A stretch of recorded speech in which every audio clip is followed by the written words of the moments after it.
Hello ಗೆಳೆಯರೆ, ತಮ್ಮೆಲ್ಲರಿಗೂ ಗುರುದೀಕ್ಷಾ IAS ಪ್ರಸ್ತುತಪಡಿಸುವ ನ್ಯೂಸ್ ಸ್ಪಾಟ್ ಅನಾಲಿಸಿಸ್ ಕಾರ್ಯಕ್ರಮಕ್ಕೆ ಸ್ವಾಗತ. ಇವತ್ತಿನ ಸಂಚಿಕೆಯಲ್ಲಿ ನಾವು 22 ಜುಲೈ 2022 ಮುಖ್ಯವಾದ ದಿನಪತ್ರಿಕೆಗಳಲ್ಲಿ ಬಂದಂತಹ ಆರ್ಟಿಕಲ್ಸ್ಗಳ ವಿಶ್ಲೇಷಣೆಯನ್ನು ನೋಡಲಿದ್ದೇವೆ. ಇಂದಿನ ಮೊದಲನೇ article, in Pegasus battle the fight for surveillance reform. ಈ ಒಂದು ಆರ್ಟಿಕಲ್ ಬಹುಮುಖ್ಯವಾಗಿ ಪೆಗಾಸಸ್ ಹೊಡೆದಾಟ ತಮಗೆಲ್ಲ ನೆನಪಿದ್ರೆ 2019 ಅಕ್ಟೋಬರ್ ತಿಂಗಳಲ್ಲಿ ಪೆಗಾಸಸ್ ಅನ್ನುವಂತಹ ಒಂದು ಸಾಫ್ಟ್ವೇರ್ ಅಥವಾ ಮಾಲ್ವೇರನ್ನು ಉಪಯೋಗಿಸಿ ಯಾರ್ದಾದ್ರೂ ಫೋನನ್ನು ಒಳನುಗ್ಗಿ ಅವರ ಬಗ್ಗೆ ಅಥವಾ ಅವರ ನೈಜ ಮಾಹಿತಿ, ಪ್ರೈವೇಟ್ ಮಾಹಿತಿಯನ್ನು ಪಡೆದುಕೊಂಡು ಅದರ ಬಗ್ಗೆ ಏನಾದರೂ ಮಾಡಿಕೊಳ್ಳುವಂತಹ ಅವಕಾಶವನ್ನು ಆ ಪೆಗಾಸಸ್ ಸಾಫ್ಟ್ವೇರ್ ಕೊಟ್ಟಿತ್ತು. ಆ ವಿಷಯಕ್ಕೆ ಸಂಬಂಧಿಸಿದಂತೆ ದೇಶದಲ್ಲಿ ಬಹಳ ದೊಡ್ಡ ಮಟ್ಟದಲ್ಲಿ ಚರ್ಚೆಯೂ ಸಹ ನಡೆದಿತ್ತು.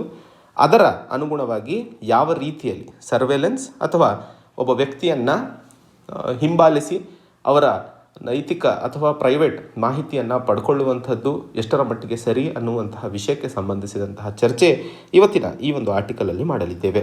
ಈ ಒಂದು ಆರ್ಟಿಕಲ್ ಬಹುಮುಖ್ಯವಾಗಿ ರೈಟ್ ಟು ಪ್ರೈವಸಿಗೆ ಸಂಬಂಧಿಸಿದಂತಹ ಆರ್ಟಿಕಲ್ ಆಗಿರುವಂತಹ ಕಾರಣಕ್ಕೆ ಇದು ನಮಗೆ UPSC ಜನರಲ್ ಸ್ಟಡೀಸ್ ಪೇಪರ್ 2 ಪಾಲಿಟಿಗೆ ಸಂಬಂಧಿಸಿದಂತೆ ಬಹುಮುಖ್ಯಕರವಾಗಿರುತ್ತದೆ. ಯಾವಾಗಲೂ ನೆನ್ಪಿಟ್ಕೊಳ್ಳಿ, ರೈಟ್ ಟು ಪ್ರೈವಸಿ ಅನ್ನುವಂತಹ ಚರ್ಚೆ ಬಂದ ಕೂಡಲೇ KS ಪುಟ್ಟಸ್ವಾಮಿ ಜಜ್ಮೆಂಟ್ ತಮಗೆ ಗೊತ್ತೇ ಇರಬೇಕಾಗಿರುವಂಥದ್ದು. ಈ ಒಂದು ಜಜ್ಮೆಂಟ್ 2015ರಲ್ಲಿ ಸರ್ವೋಚ್ಚ ನ್ಯಾಯಾಲಯವು ಪ್ರೈವಸಿಯನ್ನು ಮೂಲಭೂತ ಹಕ್ಕಾಗಿ ಪರಿಗಣನೆ ಹಾಗೂ ಮನ್ನಣೆ ಕೊಟ್ಟಿರುವಂತಹ ಪ್ರಮುಖವಾದಂತಹ ಒಂದು ತೀರ್ಪು ಆಗಿರುತ್ತದೆ. ಇಲ್ಲಿ ಚರ್ಚೆ ಮಾಡ್ತಿರುವಂಥದ್ದು ಬಹುಮುಖ್ಯವಾಗಿ ಯಾವುದೇ ಪ್ರಜಾಪ್ರಭುತ್ವ ರಾಷ್ಟ್ರದಲ್ಲಿ ಪೆಗಾಸಸ್ ಅಂತಹ ಸರ್ವೇಲೆನ್ಸ್ ಸಾಫ್ಟ್ವೇರ್ ಏನಿರುತ್ತಲ್ಲ ಅದು ಮಾರಕವಾಗಿರುವಂಥದ್ದು. ಈ ಒಂದು ಪೆಗಾಸಸನ್ನು ಸುಮಾರು 300 ಭಾರತೀಯರ ಮೇಲೆ ಈ ಒಂದು ಸ್ಪೈವೇರನ್ನು ಉಪಯೋಗಿಸಲಾಗ್ತಿತ್ತು. NSO ಗ್ರೂಪಿಂದ ತಯಾರಿಸಲ್ಪಟ್ಟಿರುವಂಥದ್ದು. ಈ ಒಂದು ಸಾಫ್ಟ್ವೇರ್ನ ಬಗ್ಗೆ ಮಾಹಿತಿ ಸಿಕ್ಕ ತಕ್ಷಣ ವಾಟ್ಸಪ್ ಹಾಗೂ ಬಹಳಷ್ಟು ಬೇರೆ ಏಜೆನ್ಸಿಗಳು ಇದರ ಬಗ್ಗೆ ಮಾಹಿತಿಯನ್ನು ಖಚಿತಪಡಿಸಿದರು. ಇವತ್ತಿನ ಸಂಚಿಕೆಯಲ್ಲಿ ಚರ್ಚೆ ಮಾಡ್ತಿರುವಂಥದ್ದು ಹೇಗೆ ನಾವು ವಿವಿಧ ಅಂಗಗಳಲ್ಲಿ ಈ ಒಂದು ಸರ್ವೇಲೆನ್ಸನ್ನು ಮಟ್ಟ ಹಾಕುವಂತಹ ಕಡೆಗೆ ಪ್ರಯತ್ನಗಳು ನಡೆಸಲು ವಿಫಲರಾಗಿದ್ದೀವಿ ಅನ್ನುವಂಥದ್ದು. ಮೊದಲನೇ ಹಂತದಲ್ಲಿ ಈ ರೀತಿಯ ಪೆಗಾಸಸ್ ಸರ್ವೇಲೆನ್ಸ್ನ ಬಗ್ಗೆ ಗೊಂದಲಗಳು ಸೃಷ್ಟಿಯಾದಂತಹ ಸಂದರ್ಭದಲ್ಲಿ ಎಕ್ಸಿಕ್ಯೂಟಿವ್ ಯಾವುದೇ ಉತ್ತರವನ್ನು ಕೊಡೋದರಲ್ಲಿ ಸಫಲರಾಗಿರಲಿಲ್ಲ. 2021ರಲ್ಲಿ ಅವಾಗಿನ minister of electronics and telecommunication ಅಥವಾ ಇನ್ಫಾರ್ಮೇಷನ್ ಟೆಕ್ನಾಲಜಿ ಅಂತಹ ಅಶ್ವಿನಿ ವೈಷ್ಣವರಾಗಿರಬಹುದು, 2019ರಲ್ಲಿ ರವಿಶಂಕರ್ ಪ್ರಸಾದ್ ಅವರಾಗಿರಬಹುದು, ಎಲ್ಲರೂ ಸಹ ಈ ಒಂದು ಸರ್ವೇಲೆನ್ಸ್ ಅಥವಾ ಪೆಗಾಸಸ್ಗೆ ಸಂಬಂಧಿಸಿದಂತೆ ಪ್ರಶ್ನೆಗಳನ್ನು ನಿರಾಕರಿಸಿದರು. ದೇಶದ ಅತ್ಯುನ್ನತ ಸೈಬರ್ ಸೆಕ್ಯುರಿಟಿಗೆ ಸಂಬಂಧಿಸಿದಂತಹ ಸಂಸ್ಥೆ ಆದಂತಹ India computer emergency response team ಸಹ ಈ ಒಂದು ಪೆಗಾಸಸ್ಗೆ ಸಂಬಂಧಿಸಿದಂತೆ ಸೈಲೆನ್ಸನ್ನು ಮೇಂಟೈನ್ ಮಾಡಿತ್ತು. ಆದರೆ 2019 ನವೆಂಬರ್ 26ರಂದು ಬಂದಂತಹ ವಾಟ್ಸಪ್ನ ಒಂದು ಹೇಳಿಕೆಯೊಂದಿಗೆ ಸರ್ಟಿನ್ನೂ ಸಹ ಅದಕ್ಕೆ ಮಾತಾಡಲು ಮುಂದಾಗಿತ್ತು. ಹೀಗಿದ್ದರೂ ಸಹ ಇಲ್ಲಿ ಹೇಳಲು ಪ್ರಯತ್ನಿಸ್ತಿರುವಂಥದ್ದು ಬಹುಮುಖ್ಯವಾಗಿ ಎಕ್ಸಿಕ್ಯೂಟಿವ್ ಯಾವಾಗಲೂ ಲೆಜಿಸ್ಲೇಚರಿಗೆ ರೆಸ್ಪಾನ್ಸಿಬಲ್ ಆಗಿರುತ್ತದೆ ಭಾರತದ ಸಂವಿಧಾನದ ಪ್ರಕಾರ. ಆದರೆ ಇಲ್ಲಿ ಉದ್ಭವ ಆಗ್ತಿರುವಂತಹ ಪ್ರಶ್ನೆ, ಎಕ್ಸಿಕ್ಯೂಟಿವ್ ಮಾಡಿದಂತಹ ಕೃತ್ಯಗಳಿಗೆ ಲೆಜಿಸ್ಲೇಚರಿಗೆ ಯಾಕೆ ಇವರು ಬದ್ಧರಾಗಿಲ್ಲ? ಯಾವುದೇ ಸಂವಿಧಾನ, ಅದರಲ್ಲೂ ಭಾರತದ ಸಂವಿಧಾನದಲ್ಲಂತರೂ ಕ್ಲಿಯರ್ ಆಗಿ ಹಾಗೂ ಕನ್ಸೈಸ್ ಆಗಿ ಹೇಳಲಾಗಿದೆ, ಎಕ್ಸಿಕ್ಯೂಟಿವ್ ಲೆಜಿಸ್ಲೇಚರಿಗೆ ರೆಸ್ಪಾನ್ಸಿಬಲ್ ಇರುತ್ತೆ. ಈಗ ಈ ಪೆಗಾಸಸ್ ಸಾಫ್ಟ್ವೇರ್ ಅಥವಾ ಸರ್ವೇಲೆನ್ಸನ್ನು ಮಾಡಿರುವಂಥದ್ದು ಎಕ್ಸಿಕ್ಯೂಟಿವ್. ಹಾಗಾದರೆ ಅದು ಲೆಜಿಸ್ಲೇಚರಿಗೆ ಉತ್ತರ ಕೊಡೋದರಲ್ಲಿ ವಿಫಲರಾಗಿರುವಂಥದ್ದು ಮೊದಲನೇದು. ಎರಡನೇ ಹಂತದಲ್ಲಿ ಯಾವಾಗ ಪಾರ್ಲಿಮೆಂಟಲ್ಲಿ ಇದಕ್ಕೆ ಉತ್ತರ ಸಿಗಲಿಲ್ವೋ ಆವಾಗ ನಮಗಿರುವಂತಹ ಮುಂದಿನ ಆಪ್ಷನ್ ಜುಡಿಷಿಯರಿ, ನ್ಯಾಯಾಲಯಕ್ಕೆ ಹೋದಂತಹ ಸಂದರ್ಭದಲ್ಲಿ ಆಗಸ್ಟ್ 5, 2021ರಲ್ಲಿ ಸರ್ವೋಚ್ಚ ನ್ಯಾಯಾಲಯವು ಈ ಒಂದು ವಿಷಯವನ್ನು ಪರಿಗಣನೆಗೆ ತಗೊಂಡು ಅಕ್ಟೋಬರ್ 27, 2021ರಂದು ಒಂದು ಟೆಕ್ನಿಕಲ್ ಕಮಿಟಿಯನ್ನು ರಚನೆ ಮಾಡುತ್ತದೆ. ಆ ಟೆಕ್ನಿಕಲ್ ಕಮಿಟಿ ಬಹುಮುಖ್ಯವಾಗಿ ಈ ವರದಿಯನ್ನು ಕೊಡಬೇಕಾಗಿತ್ತು ಸ್ಪೈವೇರಿಗೆ ಸಂಬಂಧಿಸಿದಂತೆ. ಆದರೆ ಆ ಕಮಿಟಿ ಮೇ 20, 2022ರಲ್ಲಿ ಇನ್ನೂ ಫೈನಲ್ ರಿಪೋರ್ಟ್ ಕೊಡೋ ಆಲೋಚನೆಯಲ್ಲೇ ಇದೆ ಆ್ಯಂಡ್ ಇನ್ನೊಂದಿಷ್ಟು ಸಮಯವನ್ನು ಕೇಳಿದೆ. ಅದಕ್ಕೆ ಸರ್ವೋಚ್ಚ ನ್ಯಾಯಾಲಯ ಸಮಯವನ್ನು ಕೊಟ್ಟಿದೆ. ಹೀಗೆ ಇರುವಂತಹ ಸಂದರ್ಭದಲ್ಲಿ ಜುಡಿಷಿಯಲ್ ಎನ್ಕ್ವೈರಿಯನ್ನು ಸಹ ಮುಗಿಸಲು ನಾವು ವಿಫಲರಾಗಿದ್ದೀವಿ. ಹಾಗಾದರೆ ದೇಶದಲ್ಲಿ ಅಕೌಂಟಬಿಲಿಟಿ ಎಲ್ಲಿದೆ? ಯಾರು ಜವಾಬ್ದಾರಿಯುತ ಸ್ಥಾನದಲ್ಲಿದ್ದಾರೆ ಇದಕ್ಕೆ ಉತ್ತರವನ್ನು ಕೊಡೋದಕ್ಕೆ? ಒಂದು ಕಡೆ ಎಕ್ಸಿಕ್ಯೂಟಿವ್ ವಿಫಲವಾಗಿದೆ, ಎಕ್ಸಿಕ್ಯೂಟಿವನ್ನು ಪ್ರಶ್ನಿಸಲು ಲೆಜಿಸ್ಲೇಟಿವ್ ವಿಫಲವಾಗಿದೆ, ಹಾಗೂ ಇವೆಲ್ಲರ ನಡುವೆ ಇರುವಂತಹ ಒಂದೇ ಒಂದು ಹಾದಿ ನ್ಯಾಯಾಲಯ, ಜುಡಿಷರಿ ಅದೂ ಸಹ ಇಷ್ಟೊಂದು ಟೈಮ್ ತಗೊಳ್ತಾ ಇದ್ದಂತಹ ಸಂದರ್ಭದಲ್ಲಿ ಇದನ್ನು ಬೇರೆ ರಾಷ್ಟ್ರಗಳೊಂದಿಗೆ ಕಂಪೇರ್ ಮಾಡಲಾಗುವಂಥದ್ದು. ಮೊದಲನೇ ಹಂತದಲ್ಲಿ ಯುನೈಟೆಡ್ ಸ್ಟೇಟ್ಸ್ನಲ್ಲಿ ಒಂದು ವಾಟರ್ ಗೇಟ್ ಮೂವ್ಮೆಂಟ್ ಅಥವಾ ಒಂದು ವಾಟರ್ ಗೇಟ್ ಇನ್ಸಿಡೆಂಟ್ ಅಂತ ಇತ್ತು. ಆ ಸಂದರ್ಭದಲ್ಲಿ ಅವಾಗಿನ ಯುನೈಟೆಡ್ ಸ್ಟೇಟ್ಸ್ನ ರಾಷ್ಟ್ರಪತಿಗಳಾದಂತಹ ರಿಚರ್ಡ್ ನಿಕ್ಸನ್ ಅವರು ಈ ರೀತಿಯ ಸರ್ವೇಲೆನ್ಸನ್ನು ಮಾಡಿದ್ರು ಅನ್ನುವಂತಹ ವಿಷಯವನ್ನು ತಿಳ್ಕೊಂಡಂತಹ ಸಂದರ್ಭದಲ್ಲಿ ಎಲ್ಲ ಸ್ಟೇಟ್ನ ಇನ್ಸ್ಟಿಟ್ಯೂಷನ್ಸ್ಗಳು ಅವರ ವಿರೋಧವನ್ನು ಮಾಡಿದ್ರು. ಅದೇ ರೀತಿಯಲ್ಲಿ UK, ಫ್ರಾನ್ಸ್, ಕ್ಯಾನಡಾ ಎಲ್ಲ ರಾಷ್ಟ್ರಗಳಲ್ಲೂ ಸಹ ಈ ಒಂದು ಪೆಗಸಸ್ ಸರ್ವೇಲೆನ್ಸ್ಗೆ ಸಂಬಂಧಿಸಿದಂತೆ ಕಠಿಣವಾದಂತಹ ವಿರೋಧವನ್ನು ವ್ಯಕ್ತಪಡಿಸಿದ್ದಾರೆ. ಆದರೆ ನಮ್ಮ ದೇಶದಲ್ಲಿ ಇನ್ಫಾರ್ಮೇಷನ್ ಟೆಕ್ನಾಲಜಿ ಆ್ಯಕ್ಟ್ 2000 ಹಾಗೂ ಇಂಡಿಯನ್ ಟೆಲಿಗ್ರಾಫ್ ಆ್ಯಕ್ಟ್ 1885 ಈ ಎರಡು ಇನ್ಫಾರ್ಮೇಷನ್ ಟೆಕ್ನಾಲಜಿ ಆ್ಯಕ್ಟ್ 2000 ಹಾಗೂ ಇಂಡಿಯನ್ ಟೆಲಿಗ್ರಾಫ್ ಆ್ಯಕ್ಟ್ 1885 ಇವೆರಡರ ಅಡಿಯಲ್ಲಿ ಇನ್ಫಾರ್ಮೇಷನ್ ಟೆಕ್ನಾಲಜಿಗೆ ಸಂಬಂಧಿಸಿದಂತೆ ಪ್ರಾವಧಾನವನ್ನು ಎಕ್ಸಿಕ್ಯೂಟಿವ್ಗೆ ಕೊಟ್ಟಿರುವಂಥದ್ದು. ಹಾಗೆ ಎಕ್ಸಿಕ್ಯೂಟಿವ್ಗೆ ಯಾವುದೇ ಪ್ರಾವಧಾನವೂ ಸಹ ಇವರನ್ನು ಹತೋಟಿಯಲ್ಲಿ ಅಥವಾ ಒಂದು ಲಿಮಿಟೇಷನ್ ಕಂಟ್ರೋಲಲ್ಲಿ ಇಡುವಂತಹ ಪ್ರಾವಧಾನ ಈ ಒಂದು ಎರಡು ಕಾನೂನುಗಳಲ್ಲಿ ಇರದೇ ಇರುವಂಥದ್ದು ಒಂದಿಷ್ಟು ಚಿಂತಾಗ್ರಾಹಕವಾಗಿರುವಂತಹ ಮಾಹಿತಿ. ಯಾಕಂದರೆ ಈ ಇಂಡಿಯನ್ ಟೆಲಿಗ್ರಾಫ್ ಆ್ಯಕ್ಟ್ ಆಗಿರಬಹುದು, ಇನ್ಫಾರ್ಮೇಷನ್ ಟೆಕ್ನಾಲಜಿ ಆ್ಯಕ್ಟ್ ಆಗಿರಬಹುದು, ಪೆಗಸಸ್ ಸಾಫ್ಟ್ವೇರ್ ಬರೋಕ್ಕಿಂತ ಮುಂಚೆ ತಯಾರಿಸಿದಂಥವು. ಸೊ ಇವತ್ತಿನ ಹೊಸ ಯುಗದಲ್ಲಿ, ಮಾಡರ್ನ್ ಯುಗದಲ್ಲಿ ಬರ್ತಾ ಇರುವಂತಹ ಟೆಕ್ನಾಲಜಿಗೆ ಮಿತಿ ಅಥವಾ ಲಿಮಿಟೇಷನ್ ಇಡುವಂತಹ ಕಡೆಗೆ ಪ್ರಯತ್ನಗಳನ್ನು ನಡೆಸುವಂತಹ ಅವಶ್ಯಕತೆ ಇದೆ ಅನ್ನುವಂತಹ ಮಾಹಿತಿಯನ್ನು ಇಲ್ಲಿ ಹೇಳಲು ಪ್ರಯತ್ನಿಸ್ತಿರುವಂಥದ್ದು. ಸೊ ನಮ್ಮ ದೇಶದ ಕಾನೂನಿನಲ್ಲಿ ಇರುವಂತಹ ಒಂದಿಷ್ಟು ಕುಂದುಕೊರತೆಗಳನ್ನು, ಬಹುಮುಖ್ಯವಾಗಿ ಕೊರತೆಗಳನ್ನು ಸರಿಪಡಿಸುವಂತಹ ಕಡೆಗೆ ಪ್ರಯತ್ನ ನಡೆಸುವಂತಹ ಸಮಯ ಬಂದಿದೆ ಅನ್ನುವಂತಹ ವಿಷಯವನ್ನು ಬಹುಮುಖ್ಯವಾಗಿ ಇಲ್ಲಿ ಹೇಳಲು ಪ್ರಯತ್ನಿಸ್ತಿರುವಂಥದ್ದು.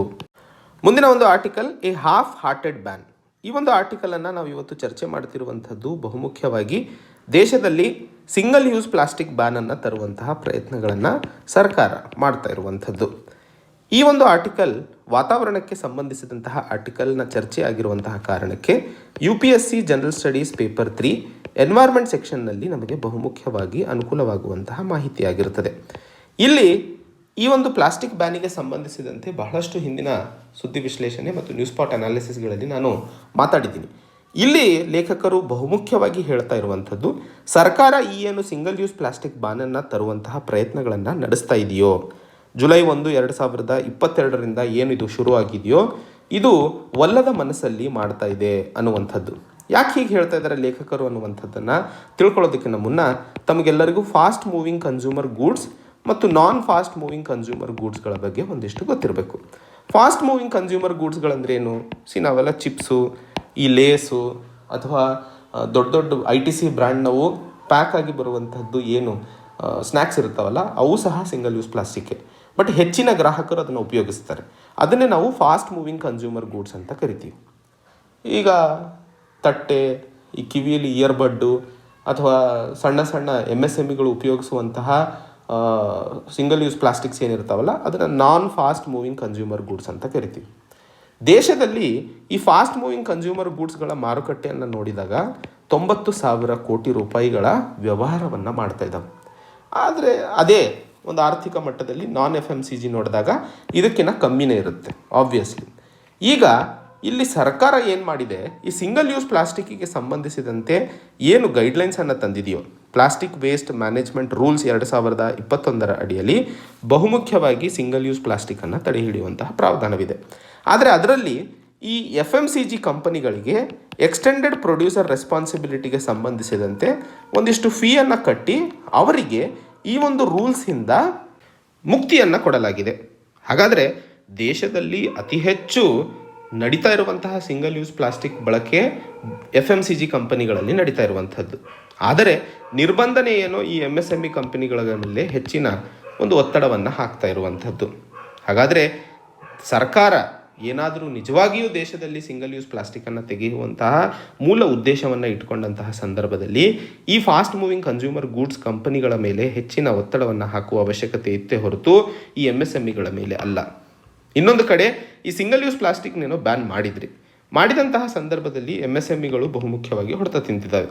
ಹಾಗಾದರೆ ಈಗ ಈ ಸಣ್ಣ ಸಣ್ಣ ಅಂಗಡಿಗಳಲ್ಲಿ ಉಪಯೋಗಿಸುವಂತಹ ಪ್ಲಾಸ್ಟಿಕ್ಕನ್ನು ತಾವು ಬ್ಯಾನ್ ಮಾಡಿದಂತಹ ಸಂದರ್ಭದಲ್ಲಿ ಇವರಿಗೆ ಆಲ್ಟರ್ನೇಟ್ ಆದರೂ ಏನಿದೆ? ಆಲ್ಟರ್ನೇಟ್ ಇಲ್ಲದೇ ಇರೋಂತಹ ಸಂದರ್ಭದಲ್ಲಿ ನಮಗೆ ಗೊತ್ತಿರುವಂಥದ್ದು ಉದ್ಯೋಗ ಕ್ಷೇತ್ರಗಳಲ್ಲಿ MSMEಗಳೇ ದೇಶದಲ್ಲಿ ಅತಿ ಹೆಚ್ಚು ಉದ್ಯೋಗಾವಕಾಶಗಳನ್ನು ಕಲ್ಪಿಸ್ಕೊಡ್ತಾ ಇರುವಂಥದ್ದು. ಹೀಗೆ ಪ್ಲಾಸ್ಟಿಕ್ ಬ್ಯಾನ್ ಮಾಡೋದ್ರಿಂದ ಈ MSMEಗಳ ಮೇಲೆ ಆಗುವಂತಹ ಒತ್ತಡ ದೇಶದ ನಿರುದ್ಯೋಗ ಸಂಖ್ಯೆಯಲ್ಲೂ ಹೆಚ್ಚಳವಾಗೋದಕ್ಕೆ ಕಾರಣವಾಗುತ್ತದೆ ಅನ್ನುವಂಥದ್ದನ್ನು ಹೇಳ್ತಾ ಇರುವಂಥದ್ದು. ಒಟ್ಟಾರೆ ಸರ್ಕಾರ ಏನಾದರೂ ನಿಜವಾಗಿಯೂ ದೇಶದಲ್ಲಿ ವಾತಾವರಣ ಹಾಗೂ ಪರ್ಯಾವರಣವನ್ನು ಕಾಪಾಡುವಂತಹ ನಿಜವಾದ ಉದ್ದೇಶವನ್ನು ಇಟ್ಕೊಂಡಂತಹ ಸಂದರ್ಭದಲ್ಲಿ ಸಿಂಗಲ್ ಯೂಸ್ ಪ್ಲಾಸ್ಟಿಕ್ಕನ್ನು FMCGಗಳ ಮೇಲೆ ಬ್ಯಾನ್ ತರುವಂತಹ ಅವಶ್ಯಕತೆ ಇದೆ ಅನ್ನುವಂತಹ ಮಾಹಿತಿಯನ್ನು ಇಲ್ಲಿ ಹೇಳಲು ಪ್ರಯತ್ನಿಸ್ತಿರುವಂಥದ್ದು. ಮುಂದಿನ ಒಂದು article, apex court allows woman to terminate 24 week pregnancy. ಈ ಒಂದು ಆರ್ಟಿಕಲ್ಗೆ ಸಂಬಂಧಿಸಿದಂತೆ ನಿನ್ನೆ ಮಾಡಿದಂತಹ ಸುದ್ದಿ ವಿಶ್ಲೇಷಣೆಯಲ್ಲಿ ಇದರ ಒಂದು ಹಿನ್ನಡೆಯನ್ನು ಕೊಟ್ಟಿದ್ದೆ, ಹಿಸ್ಟಾರಿಕಲ್ ಬ್ಯಾಕ್ಗ್ರೌಂಡನ್ನು. ಅದಕ್ಕೆ ಸಂಕ್ಷಿಪ್ತವಾಗಿ ಹೇಳಬೇಕು ಅಂತಂದರೆ, ದೆಹಲಿಯಲ್ಲಿ ಒಂದು 25 ವರ್ಷದ ಹೆಣ್ಣು ಮಗು ಸುಮಾರು ಗರ್ಭಧಾರಣೆಯಾಗಿ 24 ತಿಂಗಳು ಹಾಗೂ 5 ದಿನಗಳು ಆಗಿರುವಂತಹ ಸಂದರ್ಭದಲ್ಲಿ ದೆಹಲಿ ಹೈಕೋರ್ಟಿಗೆ ಆ ಒಂದು ಗರ್ಭವನ್ನು ತೆಗೆದುಹಾಕುವಂತಹ ನಿರ್ಣಯದೊಂದಿಗೆ ಅಬಾರ್ಷನ್ಗೆ ಮನವಿಯನ್ನು ಇಟ್ಟಿದ್ದರು. ಆದರೆ ಅವರ ಅಪ್ಲಿಕೇಶನನ್ನು ರಿಜೆಕ್ಟ್ ಮಾಡಲಾಗಿತ್ತು. ಅಬಾರ್ಷನ್ ಮಾಡಲು ಮೂಲ ಕಾರಣ ಹೆಣ್ಣು ಮಗು ಕೊಟ್ಟಂಥದ್ದು ಕೊನೆಯ ಹಂತದಲ್ಲಿ ಅವನ ಬಾಯ್ ಫ್ರೆಂಡ್ ಅವರಿಗೆ ಕೈ ಕೊಟ್ಟಿರುವಂತಹ ಕಾರಣಕ್ಕೆ ಅನ್ನುವಂಥದ್ದು. ಆದರೆ 24 ವಾರಗಳು ದಾಟಿ ಹೋದಂತಹ ಸಂದರ್ಭದಲ್ಲಿ ಈ ಒಂದು ಪರಿಗಣನೆ ಅಥವಾ ಮನ್ನಣೆಯನ್ನು ಪಡೆಯಲು ಸಾಧ್ಯವಿಲ್ಲ ಅನ್ನುವಂತಹ ವಿಷಯಕ್ಕೆ ಸಂಬಂಧಿಸಿದಂತೆ ಅರ್ಜಿಯನ್ನು ತಿರಸ್ಕರಿಸಲಾಗಿತ್ತು.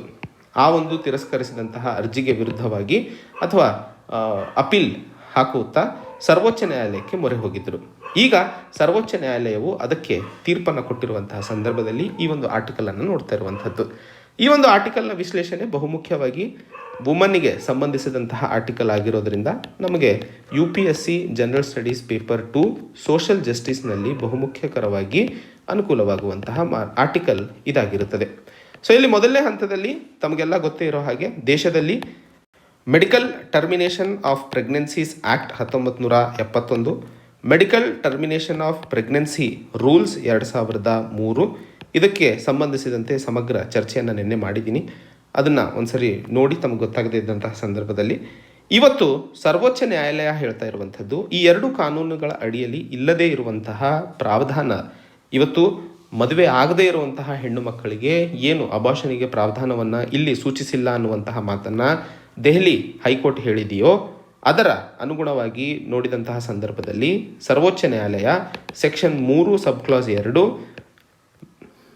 MTP ಆ್ಯಕ್ಟ್ ಅಂದರೆ ಮೆಡಿಕಲ್ ಟರ್ಮಿನೇಷನ್ ಆಫ್ ಪ್ರೆಗ್ನೆನ್ಸೀಸ್ ಆ್ಯಕ್ಟ್ನ ಅಡಿಯಲ್ಲಿ ಬಹುಮುಖ್ಯವಾಗಿ ಹೇಳ್ತಾ ಇರುವಂಥದ್ದು, ಯಾರಾದರೂ ಪಾರ್ಟ್ನರ್ ಅಥವಾ ಇನ್ನೊಬ್ಬರು ಪ್ರೆಗ್ನೆನ್ಸಿ ಆಗಿರುವಂತಹ ಹೆಣ್ಣು 20 ವಾರಗಳ ಮೇಲೆ ಏನಾದರೂ ಗರ್ಭಧಾರಣೆಯನ್ನು ತೆಗೆದುಹಾಕುವಂತಹ ಉದ್ದೇಶವನ್ನು ಇಟ್ಕೊಂಡಂತಹ ಸಂದರ್ಭದಲ್ಲಿ ಅದು ಮೂಲ ಕಾರಣ ಯಾವುದಾದರೂ ಕಾಂಟ್ರಾಸೆಪ್ಟಿವ್ ಡಿವೈಸ್ ಫೇಲ್ ಆಗಿರುವಂತಹ ಕಾರಣ ಆಗಿರಬಹುದು, ಅಥವಾ ಹೆಚ್ಚಿನ ಮಕ್ಕಳು ಬೇಡ ಅಂಥೇಳಿ ಅವರು ಅದನ್ನು ಗರ್ಭಧಾರಣೆಯನ್ನು ತೆಗೆದುಹಾಕಬಹುದು ಅನ್ನುವಂತಹ ಪ್ರಾವಧಾನವನ್ನು ಕೊಡಲಾಗಿದೆ. ಸೊ ಈ section 3 sub class 2 MTP act, medical termination of pregnancy act ನೋಡಿದಾಗ ಇದರಲ್ಲಿ ಯಾವುದೇ ಮದುವೆ ಆಗಿರುವಂತಹ ಹೆಣ್ಣು ಮಕ್ಕಳಿಗೆ ಅಂತ ಯಾವುದೇ ಪ್ರಾವಧಾನವಿಲ್ಲ. ಸೊ ಆ ಒಂದು ಸಂದರ್ಭದಲ್ಲಿ ಇವತ್ತು ಈ ಹೆಣ್ಣು ಕೇಳ್ತಾ ಇರುವಂತಹ ವಿಷಯ ಬಹುಮುಖ್ಯವಾಗಿ ತನ್ನ ಬಾಡಿಲಿ ಇಂಟಿಗ್ರಿಟಿ ಹಾಗೂ ತನ್ನ ವಿವೇಚನಾತ್ಮಕಕ್ಕೆ ಸಂಬಂಧಿಸಿದಂತೆ ಫ್ರೀಡಮ್ ಆಲೋಚನೆ ಮಾಡುವಂತಹ ಒಂದು ಸ್ವತಂತ್ರತೆ ಸಿಗುವ ಅವಶ್ಯಕತೆ ಇದೆ. ಆ್ಯಂಡ್ ಆರ್ಟಿಕಲ್ 21ರ ಅಡಿಯಲ್ಲಿ ಆ ಹೆಣ್ಣು ಮಗುವಿಗೆ right to life and personal liberty ಇರುವಂತಹ ಉದ್ದೇಶದೊಂದಿಗೆ ಸರ್ವೋಚ್ಚ ನ್ಯಾಯಾಲಯವು ಆ 25 ವರ್ಷದ ಹೆಣ್ಣು ಮಗುವಿಗೆ ಆ ಮಗುವನ್ನು ಅಬಾರ್ಟ್ ಮಾಡುವಂತಹ ಒಂದು ಮಂಜೂರಾತಿಯನ್ನು ಕೊಟ್ಟಿರುವಂತಹ ಸಂದರ್ಭದಲ್ಲಿ ಈ ಆರ್ಟಿಕಲನ್ನು ನೆನ್ಪಿಟ್ಕೋಬೇಕಾಗಿರುವಂಥದ್ದು. ಮುಂದಿನ ಒಂದು article, Jal Jeevan mission may reach 100 million households by August. ಈ ಒಂದು ಆರ್ಟಿಕಲನ್ನು ಬಹುಮುಖ್ಯವಾಗಿ ಕೇಂದ್ರ ಸರ್ಕಾರ ಆಗಸ್ಟ್ ತಿಂಗಳಷ್ಟೊತ್ತಿಗೆ ಜಲ್ ಜೀವನ್ ಮಿಷನ್ನ ಅಡಿಯಲ್ಲಿ 100 ಮಿಲಿಯನ್ ಅಂದರೆ 10 ಕೋಟಿ ಮನೆಗಳಿಗೆ ಪೈಪ್ಡ್ ವಾಟರ್ ಸಪ್ಲೈ ಕೊಡುವಂತಹ ಟಾರ್ಗೆಟ್ ರೀಚ್ ಮಾಡ್ತಾ ಇರುವಂತಹ ಮಾಹಿತಿಯನ್ನು ಕೊಡ್ತಾ ಇದೆ. ಇಲ್ಲಿ ಮಾತಾಡ್ತಿರುವಂತಹ ವಿಷಯ ಬಹುಮುಖ್ಯವಾಗಿ ಸೋಷಲ್ ಎಂಪವರ್ಮೆಂಟಿಗೆ ಸಂಬಂಧಿಸಿದಂತಹ ಮಾಹಿತಿ ಆಗಿರುವಂತಹ ಕಾರಣಕ್ಕೆ ಈ ಒಂದು ಆರ್ಟಿಕಲ್ ನಮಗೆ UPSC ಜನರಲ್ ಸ್ಟಡೀಸ್ ಪೇಪರ್ 2ಗೆ ಸಂಬಂಧಿಸಿದಂತೆ ಬಹುಮುಖ್ಯಕರವಾಗಿರುವಂಥದ್ದು.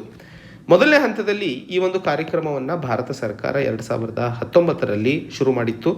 ಶುರು ಮಾಡಿದಂತಹ ಸಂದರ್ಭದಲ್ಲಿ ದೇಶದ ಎಲ್ಲ ಗ್ರಾಮೀಣ ಮನೆಗಳಿಗೆ ಪೈಪ್ಡ್ ಅಥವಾ ಟ್ಯಾಪ್ ವಾಟರ್ ಸಪ್ಲೈಯನ್ನು ಕೊಡುವಂತಹ ಇದರ ಮೂಲ ಉದ್ದೇಶವಾಗಿತ್ತು. ಈ ಕಾರ್ಯಕ್ರಮ ಶುರುವಾದಾಗ ದೇಶದಲ್ಲಿ ಬರೀ 17% ಮನೆಗಳಿಗೆ ಈ ಒಂದು ಪೈಪ್ಡ್ ವಾಟರ್ ಸಪ್ಲೈನ ಪ್ರಾವಧಾನವಿತ್ತು. ಇವತ್ತು ಸರಿಸುಮಾರು 51.47% ಮನೆಗಳಿಗೆ ಇಲ್ಲಿಯವರೆಗೂ ನಾವು ಈ ಒಂದು ಟ್ಯಾಪ್ ವಾಟರ್ ಸಪ್ಲೈಯನ್ನು ಕೊಡುವಲ್ಲಿ ಸಫಲರಾಗಿದ್ದೀವಿ ಅನ್ನುವಂಥದ್ದು ಹೇಳ್ತಾ ಇರುವಂಥದ್ದು. ಹಾಗೆ ಈ ಕಾರ್ಯಕ್ರಮ ಬಂದ ನಂತರ ದೇಶದಲ್ಲಿ ನ್ಯಾಷನಲ್ ಸೆಂಟರ್ ಫಾರ್ ಡಿಸೀಸ್ ಕಂಟ್ರೋಲ್ನ ಮಾಹಿತಿಯ ಪ್ರಕಾರ ಈ ಒಂದು ನೀರಿನ ಸಮಸ್ಯೆಗಳು ಅಥವಾ ನೀರಿಂದ ಆಗುವಂತಹ ರೋಗಗಳು 17.7 ಮಿಲಿಯನ್ನಿಂದ ಇಳಿದು 5.9 ಮಿಲಿಯನ್ನಿಗೆ ಕಡಿಮೆ ಆಗಿರುವಂಥದ್ದು 2019ರಿಂದ 21ರವರೆಗಿನ ಡೇಟಾ. ಸ್ವಚ್ಛವಾದ ನೀರು ದೇಶದ ಎಲ್ಲ ನಾಗರಿಕರ ಒಂದು ಅತ್ಯಮೂಲ್ಯವಾಗಿರುವಂತಹ ವಸ್ತು ಅಥವಾ ಅತ್ಯಮೂಲ್ಯವಾಗಿರುವಂತಹ ನೆಸೆಸಿಟಿ ಅನ್ನುವಂಥದ್ದನ್ನು ಹೇಳ್ತಾ ಇರುವಂಥದ್ದು. ಆ ಒಂದು ಸಂದರ್ಭದಲ್ಲಿ ಮುಂದಿನ ದಿನಗಳಲ್ಲಿ ಈ ಜಲ್ ಜೀವನ್ ಮಿಷನ್ನ ಅಡಿಯಲ್ಲಿ ಭಾರತ ಸರ್ಕಾರ 10 ಕೋಟಿ ಮನೆಗಳಿಗೆ ಈ ಒಂದು ಪೈಪ್ಡ್ ವಾಟರ್ ಸಪ್ಲೈಯನ್ನು ಕೊಡುವಂತಹ ಉದ್ದೇಶ ಪೂರಕವಾಗಿ ಸಮರ್ಪಕವಾಗಿ ಸಾಧಿಸಲಿದೆ ಅನ್ನುವಂತಹ ಮಾಹಿತಿಯನ್ನು ಕೊಡ್ತಾ ಇರುವಂಥದ್ದು.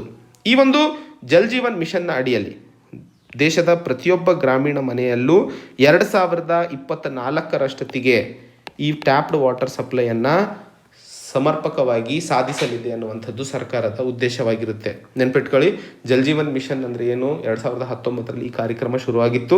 2024ರಷ್ಟೊತ್ತಿಗೆ ಪ್ರತಿಯೊಂದು ಗ್ರಾಮೀಣ ಮನೆಯಲ್ಲಿ ಟ್ಯಾಪ್ ವಾಟರ್ ಸಪ್ಲೈಯನ್ನು ಕೊಡುವಂಥದ್ದು ಇದರ ಮೂಲ ಉದ್ದೇಶವಾಗಿರುತ್ತದೆ. ಇದು ಇವತ್ತಿನ ಸುದ್ದಿ ವಿಶ್ಲೇಷಣೆ ಗೆಳೆಯರೆ. ಮತ್ತೆ ಹೊಸ ಸಂಚಿಕೆಯೊಂದಿಗೆ ಒಂದು ಹೊಸ ವಿಷಯಗಳನ್ನು ತಿಳ್ಕೊಳ್ಳೋಣ. ಅಲ್ಲಿಯವರೆಗೂ ತಮ್ಮ ಆರೋಗ್ಯವನ್ನು ಚೆನ್ನಾಗಿ ಕಾಪಾಡ್ಕೊಳ್ಳಿ, ಚೆನ್ನಾಗಿ ಓದಿ ಅಂತ ಹೇಳ್ತಾ ಜೈ ಹಿಂದ್, ಜೈ ಕರ್ನಾಟಕ.